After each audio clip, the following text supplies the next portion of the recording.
Okay, hello everyone, and welcome to week 5 of our class. We are going to talk about identity and conflict resolution this week. So, what is identity? Um, how, when we talk about identity, we really need to ask this question: how do we define who we are? What are the aspects of who we are as a person? So this is kind of an existential question: who I am, what are the characteristics that make me who I am? Membership in a specific imagined community and collective adhesion to that community are related to many aspects of who we are: economic, cultural, and political. So there is this identity that is personal, such as, for example, your gender, um, your membership in a family, your professional roles. But there are also parts of identity, or your own identity, that are social, like social markers of identity, such as which nation you belong to, what's your ethnicity, and so on. So this is what makes up identity. It's a very complex category. So it's important to mention that there are two big paradigms, theoretical paradigms, that look at identity in a different way. One paradigm, which can be called primordialism, or socio psychological theories.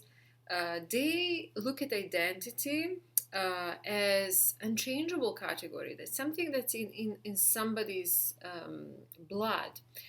But on the other hand, there are constructivist theories which look at identity as conditioned contextually. It's identity changes based on the context, culture, and so on. So we have, for example, let's say ethnicity as an identity marker, which can be said that it's pretty unchangeable. So it's something inborn, because we are born into a certain ethnicity, tribe, kinship group, and then in order to have this particular identity, this particular group develops a common language. There is a common history. There are common values, and so on. But on the other hand, nation is more a category of identity that is more open to everyone. It's who is willing to assimilate, and it can be said that it's more constructed. Okay, so an important theory of identity for conflict resolution is social identity theory. What does this theory tell us? This theory has its basis in the recognition of an early differentiation between self and the other, and it was developed by Tajfel and Turner. So humans have the need for positive self-esteem, positive self-image, and individual seeks to remain or become a member of a group that in some way can contribute positively to his or her identity, self-worth, and self-esteem. So we'll speak about, I will use the case study of the Basque and the Basque country. And in this sense, when we speak about the Basque country and the Basque identity, it makes sense, and it is studied and measured in relation to the Spanish identity. So because let's say people of one group tend to compare to the other group that is close to them, that is relevant to them. right? They are not comparing. So the Basques are not comparing themselves to Germans, but they are comparing themselves with Castellanos, with the Spanish. So so that's an important thing to remember, that we as humans have this need to belong to a group, and we have the need to be similar, but we have also a need to be different from this other group. Okay, so how do we do it? This is a process of social categorization. Social categorization is based on the need for in-group, for self-esteem, and it can lead to conflict because it brings about this us versus them dichotomy. So we tend to glorify, justify our own actions, values, beliefs in comparison to others, particularly, as I said, relevant others that we are in contact with. So the Basque are comparing themselves to the Castellanos. Croats are comparing themselves to Serbs, and so on. So you have this comparison in every society. So on the other hand, we have this other big paradigm that is looking at the identity from a different point of view. There is a different lens. So these are constructivist and post-structuralist theories that see identity as constructed depending on situation, context, and interlocutors.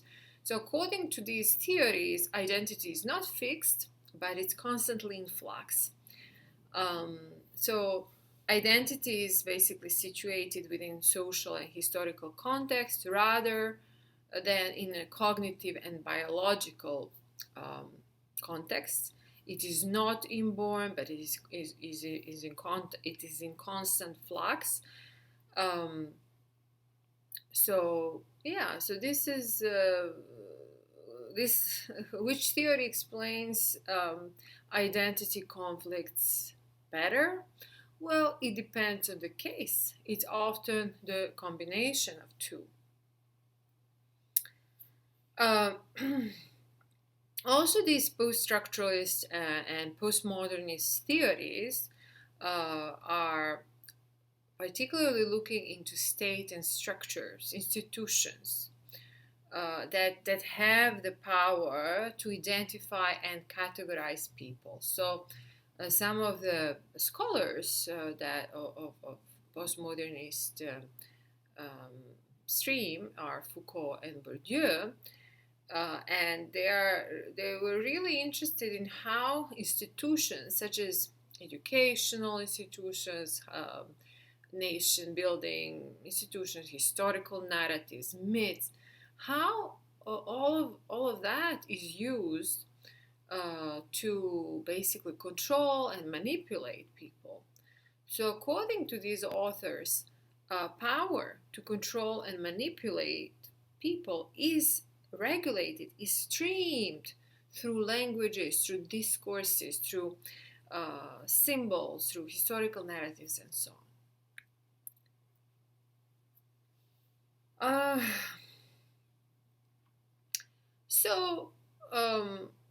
It's important to mention that people do have this need to be included, need for inclusion, but they also have a need for differentiation. Identity and belonging to a group strengthens social bonds necessary to survive. So if you belong to a group, it provides some kind of solidarity, security. There is trust, more trust among the members, and so on. But some groups, especially like minority groups, they need to be distinctive. They need to be different from, let's say, a majority group. So we see that both in let's say in Bosnia, and the schools, and the Basque Country. So why is that? This need to be different? Well, because of the fear of assimilation. There is this perceived or real threat to these minorities' cultural and social identity.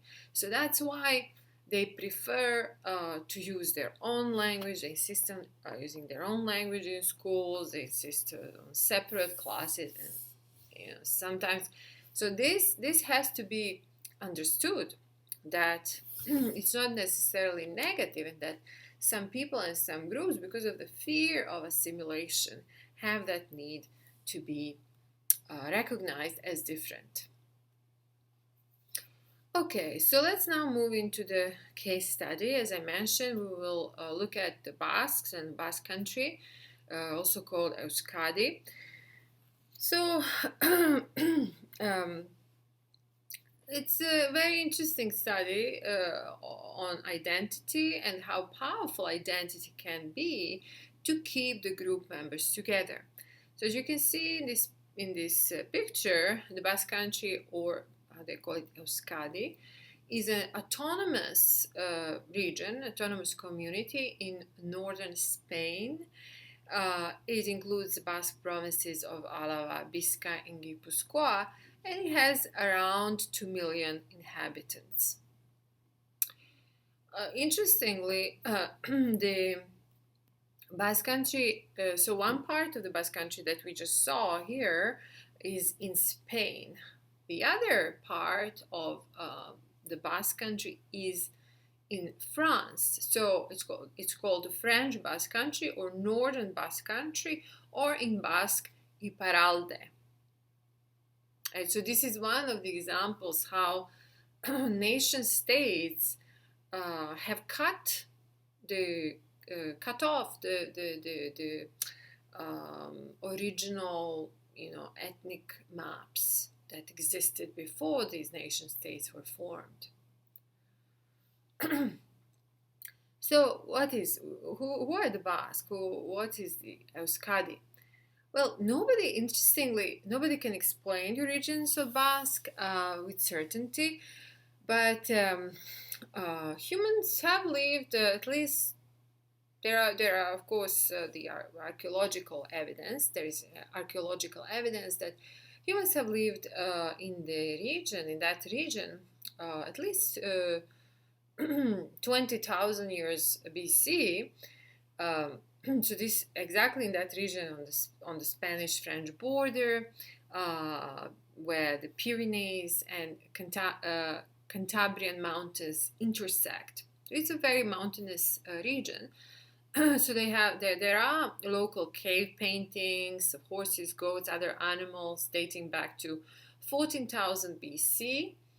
So it's almost it's a prehistoric time, right? Before the great civilizations occurred in Mesopotamia and so on. So it's important to know whether those early painters were actually Basque ancestors or not, but scholars can say with confidence that modern Basques are the descendants of indigenous groups that were in the region from 5,000 to 3,000 BC. So there is more evidence for that, not so early, not so early in the prehistory, but from 5,000 to 3,000 BC, there is evidence that actually the Basques were these residents of that area, which makes them the oldest permanent residents of Western Europe. So, so we have this story of a group that belonged, that has this long history, and that has the territory, the land, and a specific language that makes that group, a particular group, specific group that has a particular ethnic and national identity. The national identity of the Basque, came into on the scene much later. So historians locate the roots of Basque identity formation in the 15th century, right, after Christ, and the beginning of the Spanish state building. So in the first stage, Its ideology was influenced by Iranian nationalism. So there was this leader who first formed the idea of Basque nation. Uh, and there was this definition of nationalism in primordialist terms with a strong emphasis on language. And language has always been so important for the Basque because it's a unique language. It's not, interestingly, it's not Indo-European language, and it actually goes back to that prehistoric roots of the Basques. So, but this language becomes such an important part of the Basque identity, especially because it was forbidden.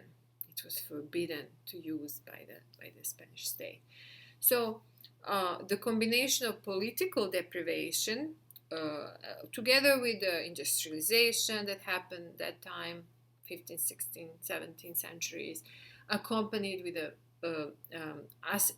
unskilled migrant labor force,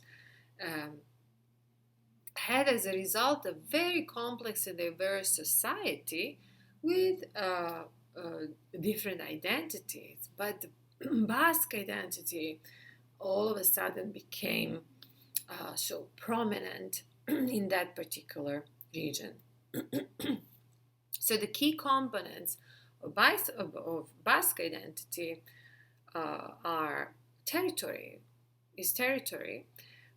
It's an attachment to a homeland, a territory, which has been broadly discussed in studies on identities, that creates a connection with cultural geography. So a group, people are connected with certain cultural geography, which is very important for their identity, for their cohesion. So Basque Country, although it has a high degree of autonomy and independence within the Spanish state, there are still a lot of people who would like the Basque Country to be independent. Second component of identity, or Basque identity, is nationalism. So, and nationalism can be best seen through a nation-building narrative that promotes a sense of national consciousness and awareness of shared characteristics, which then fuel identity within a given territory. And as I mentioned, a very important marker, a part of Basque identity, is Euskera, which is Basque language. And because it is very unique. It's not Indo-European, and its roots go back to prehistory. So it's one of the oldest, if not the oldest, language in Europe.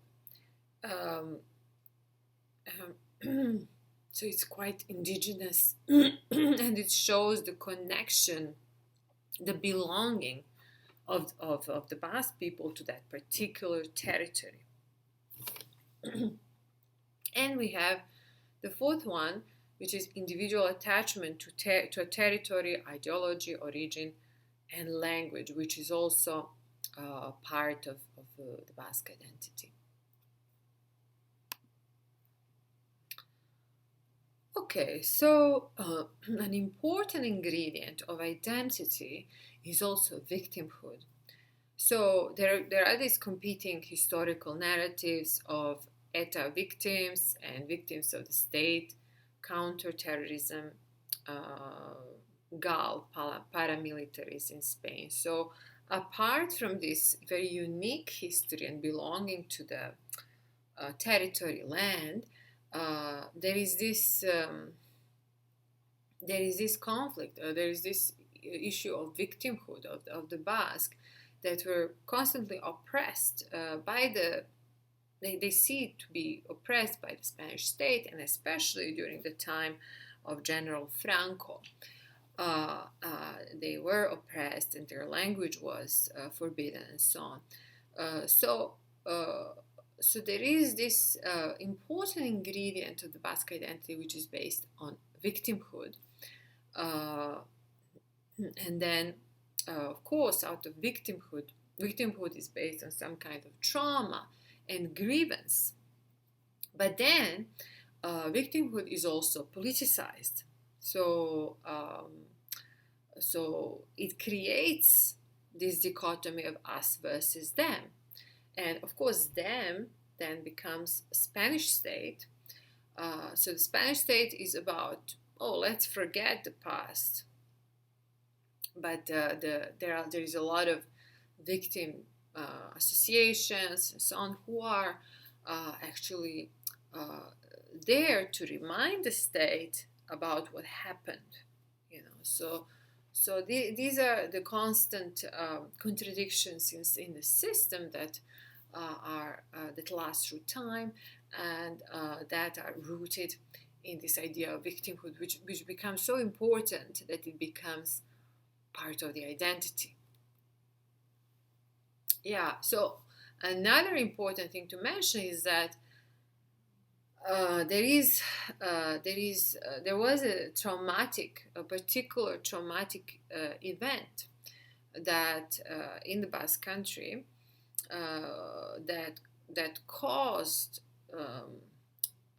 that generated the collective trauma. So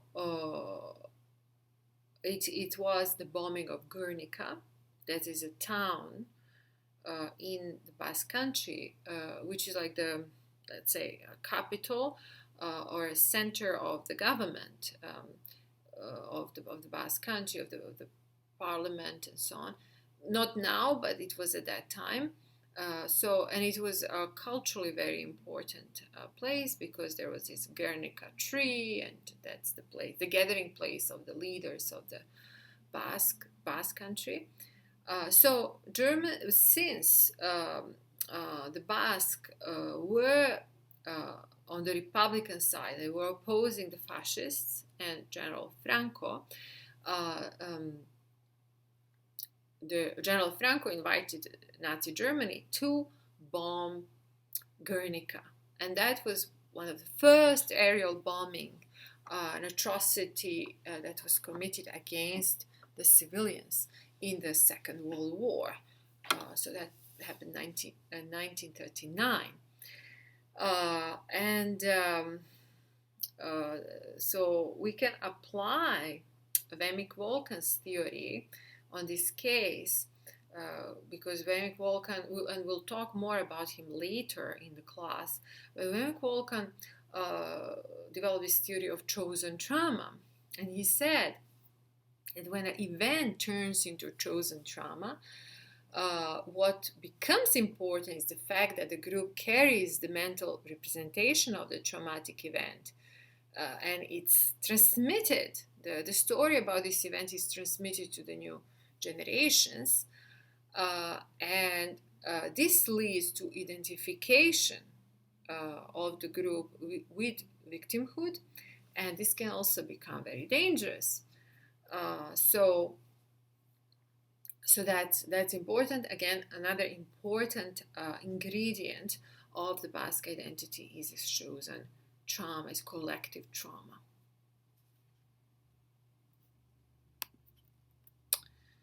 Okay, so this was our case study. I think you can read more about the Basque Country and the Basque if you're interested, but I thought it would be a very nice case study to show all different aspects of identity and how groups and individuals can identify themselves. What are the ingredients of the identity? Okay, but now let's move into some important concepts that you should be aware of when talking about identity and identity and conflict resolution. So one is unitary trap. What is unitary trap? That's a concept that denotes putting all the people that belong to one group in one box, generalizing and applying one characteristic on all members of a group. So, for example, generalizations such as all men are lazy or all women are gentle, and such kind of generalization. So you take one characteristic and you apply it on a whole group of people. So that's called unitary trap. Are all individuals belonging to a certain group the same? No, not at all. There is always a spectrum, right? Another important concept when discussing identity is the narcissism of minor difference. And this concept is about that it tells us that the less are the differences between the groups, the more they become exaggerated, which is the result of the need of a group to differentiate from one another. So the groups are looking for the smallest difference and then they make them more relevant and emphasized. So, for example, Serbs and Croats in the Balkans are very similar ethnic groups. They are all South Slavs, speaking the same language and coming from similar culture. However, during the war, they have engaged linguists, to introduce new words and phrases into the Serbo-Croatian language, so that this one language that existed before can separate and become two languages. And nowadays we have Croatian and Serbian, which are separate languages.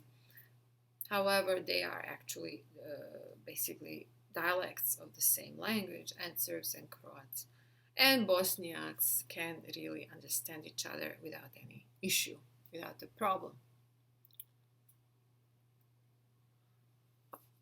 Okay, so we mentioned a little bit the difference between ethnicity and nationality, that ethnicity is something that's more inborn, that's the belonging to a tribe, blood, kinship group, depends on the language, history, and values, while nation with shared culture is open to everyone who is willing to assimilate. So the nation is more of a constructed and imagined kind of a category, while ethnicity is related to the bloodline and belonging to a tribe. So it's more, nationality, nation is more of a constructivist kind of category, while ethnicity can be seen more as a primordialist category. Okay, ethnic group is a family writ large, according to Horowitz. Horowitz is a famous scholar of ethnic conflict, ethnic identity, and so on. And he says that the ethnic groups are terribly important. I mean, in the Balkans, ethnic group was so important that it led to a war. It was an ethnic conflict, because if you did not belong to a particular ethnic group, that meant that you would be exiled, that you would be shot, that you would be persecuted. That's how ethnicity can bring about conflict. It's a one part of the identity, right? So it's important to know this distinction between nationality and ethnicity. Okay, so now we move into what can we do? How can we address identity conflicts? So some scholars are suggesting a strategy of superordinate goals to deal with identity conflicts, which are particularly difficult because, as we learn from John Burton and Basic Human Needs, identity cannot be negotiated, right? So we have to work with different identities. So how can we find a common ground if we cannot negotiate about identity? Okay, so you cannot say to someone, "Oh, okay, so you're a Basque. So why don't we negotiate so that you become more Spanish. So that cannot happen. That will not happen. So, but some scholars were suggesting, okay, so why not suggest some superordinate goals that can bring together these different groups that are, divided based on ethnicity, nationality, or gender, or race, or something like that, part of the identity. They're saying, so these superordinate goals can be, let's say, economic stability. Okay, so for example, there is this idea that, for example, when different states in the Balkans become part of the European Union, which provides not only economic but also security, not only economic stability, but security and alliance in terms of military, in terms of other goals. So if we have such kind of stability, then there would be no reason anymore for ethnic groups to go against each other, right? So if we have something that would a framework, overarching framework that would work for these different groups, then we might resolve the conflict, the identity conflict, and these identities are not salient as they were before. Okay, so this is my lecture on identity and conflict resolution. Thanks for listening, and I look forward to reading your blogs. And have a great weekend. I'll see you next time.